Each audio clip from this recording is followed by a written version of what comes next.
You know, it's funny.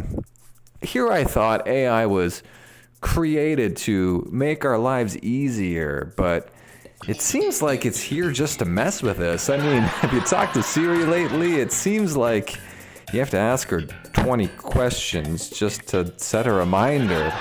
And what about Alexa? I mean, I feel like she might be recording me in secret to stage some kind of AI comedy show in the future. But I mean, at least I know she'll have good material, am I right?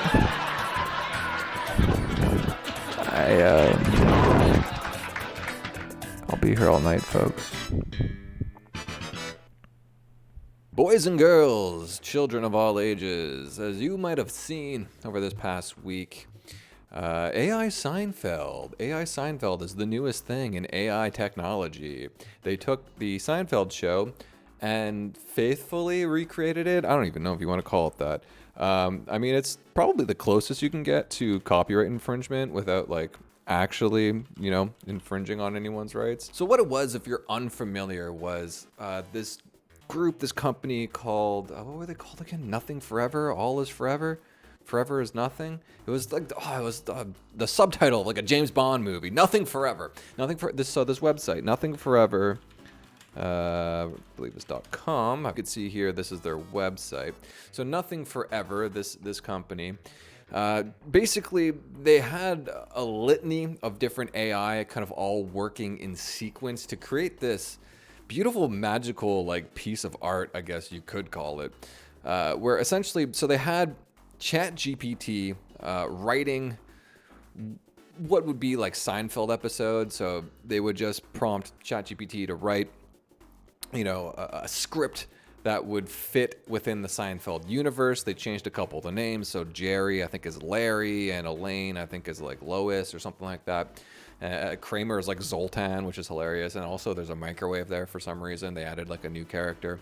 So they have ChatGPT perpetually like writing these scripts for the show. Then they had this other AI, I don't remember what it's called. There is some AI audio software that essentially you could give it like text prompts, and then it would just generate whatever you're, like a text to chat sort of thing, but you could feed it audio clips of actual humans, and it'll try its best to recreate their voices and actually say whatever you type using the voice of whatever audio file you give it.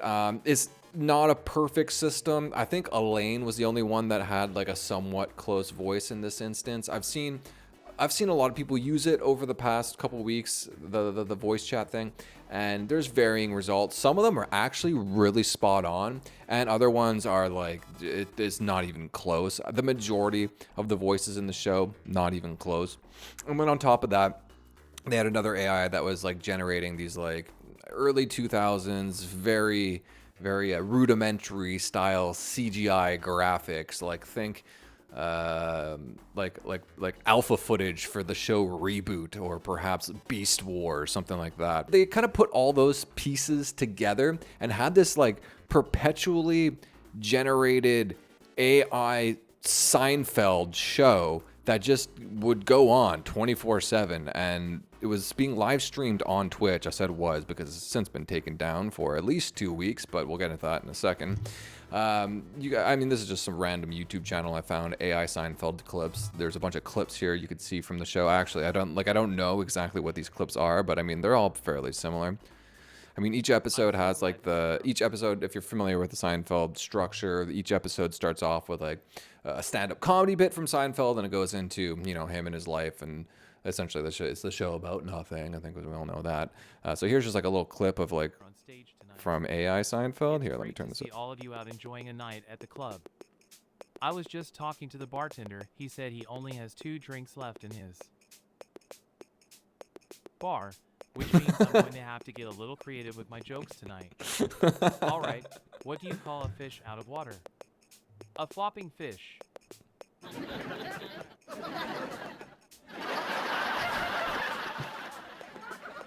All right, what do you call a jellyfish that's feeling down? A blurry. And what do you call a bear with no teeth? A gummy bear. Like it's clearly more a meme than it is actually like watchable. It's more of a meme than it is meant to be human consumption. This is the Tide Pod of TV shows. It's funny to pretend that you're going to eat Tide Pods, but you never actually really eat Tide Pods because then you go to the ER and you could possibly die. Children, no. You say you're eating Tide Pods and you show people that you've been eating Tide Pods on social media so they think that you've been eating Tide Pods, when in reality, you in fact have not been eating Tide Pods. This show is very similar to that. You do not watch this show. You pretend to watch this show because it's a meme in and of itself to watch it and experience it. This is like, I guess, do hipsters still exist? I guess that was like a term that was used 15 years ago, but it's akin to that. Or maybe he has a secret fruit allergy. That's an interesting theory. Maybe he just doesn't know how to enjoy the sweet and juicy. Or he could just be a fruitophobe. So natural. A fruitophobe? What do you mean? Yeah, I've heard of a fear of flying, but this is ridiculous. Maybe it's a fear of commitment.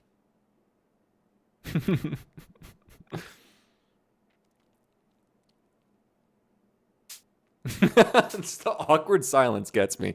Oh, I love it. So that's basically the show. I mean, I feel like you get the gist of it. But I'm saying all this to say, as I mentioned not so long ago, the show had been canceled. Yes, that is right. Twitch had to not permaban, but temporarily ban the show from their service for 2 weeks because as this was all AI generated, like most things on the internet, it became transphobic. Let's take a look at this clip here.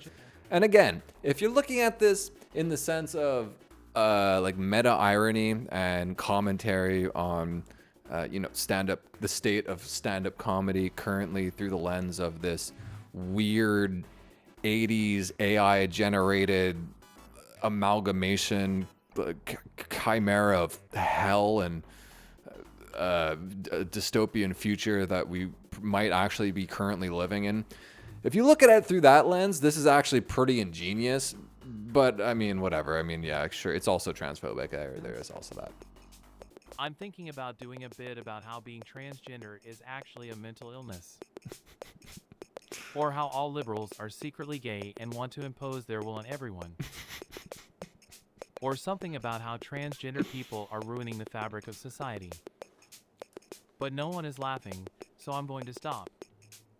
Thanks for coming out tonight. See you next time. Where'd everybody go? Any suggestions?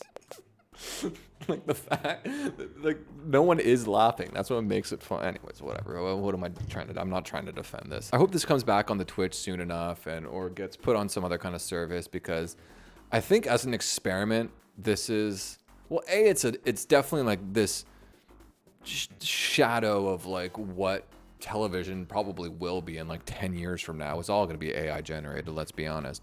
I mean, okay, well, we'll get into that in a second.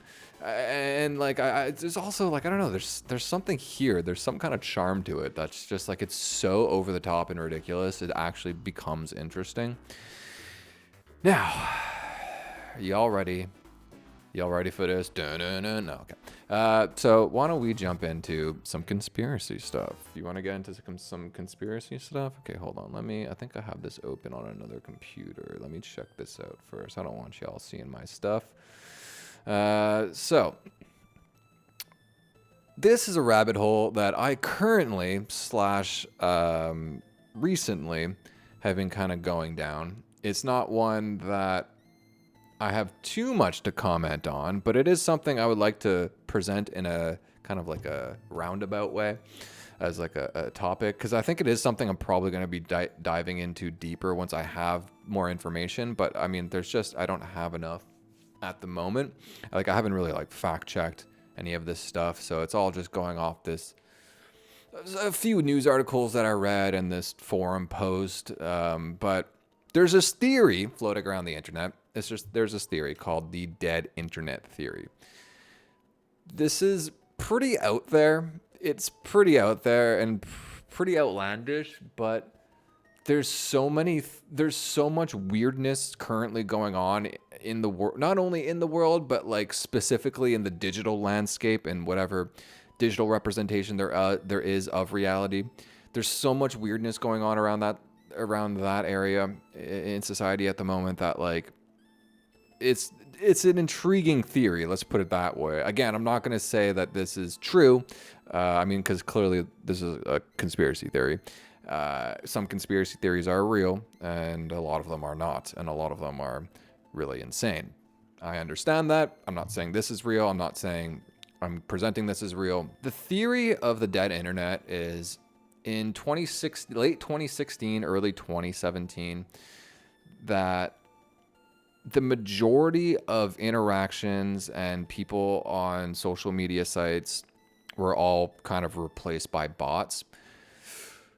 Which, I mean, if you look at like the Twitter files, it seems like some of that is definitely true. That a lot of, I mean, you look at Twitter, I mean, with the purge of all their bots they had when Elon bought it, I mean, clearly that is somewhat true. And then that all these, like a lot of social media sites are inflating their numbers through bots. So the theory of the dead internet is that like around that time frame, not only were they replaced by bots, but they were replaced by like basically AI that, like chat GPT level AI that, you know, is something that is more common vernacular now and people are aware of now of what chat GPT is and how it operates, these large language chatbot AIs.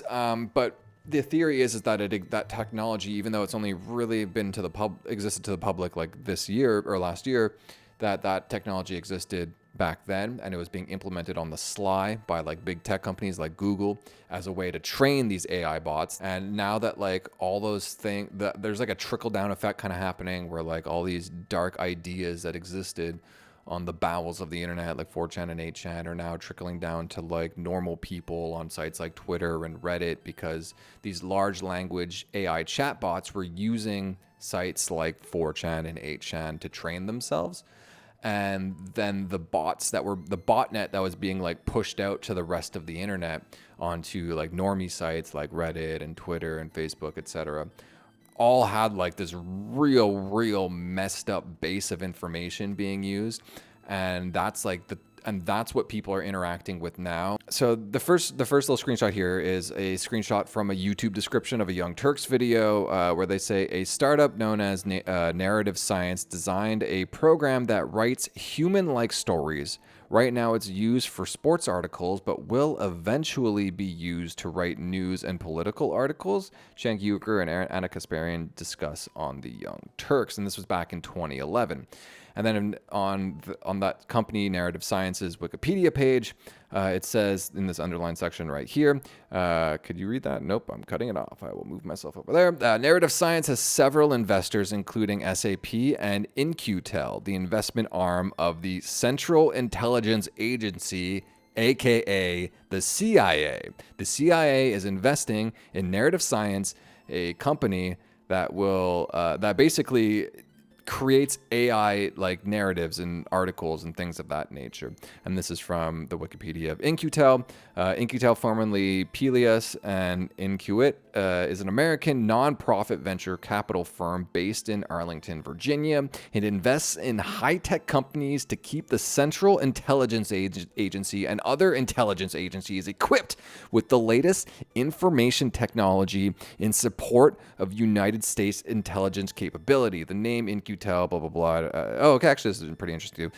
The name In-Q-Tel is an intentional reference to Q, the fictional inventor who supplies technologies to James Bond. So then in this last little thing here, it says the TLDR is the CIA owns a software that creates narratives and writes the news. This has been happening since at least 2010. And if, again, I haven't researched any of this. I'm not presenting this as being true, but what is true through the knowledge of the Twitter files is that the CIA had a guiding hand in what they deemed to be misinformation and disinformation on at least Twitter, but most likely every other social media website. You could see why, if this stuff is true, again, I do not know, this could be very alarming, that that would also prove this whole theory to be true. There is some kind of weirdness to this guy's theory. And again, this is just a theory. It's not anything that I could say is real, but it's very interesting to look at. It's very interesting to think about. I am going to be doing a deep dive into this guy's theory and try and figure out a little more and have a little more concrete of an opinion on it. But that's going to be it for tonight's. Goodbye.